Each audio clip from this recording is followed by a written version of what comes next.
Hey, what's up guys? So in this video, we will see how to fix Samsung phone gallery app missing on home screen on any Samsung phone.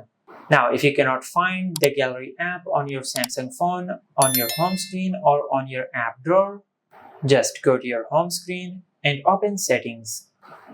Then go to home screen and tap on hide apps on home and app screen.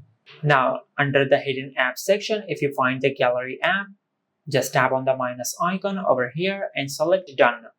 After that, if you go to your home screen and open the app drawer, you will find the gallery app in your app drawer.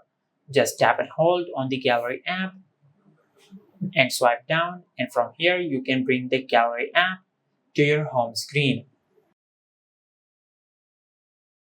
And this is how you can fix Samsung phone gallery app missing on home screen on any Samsung phone.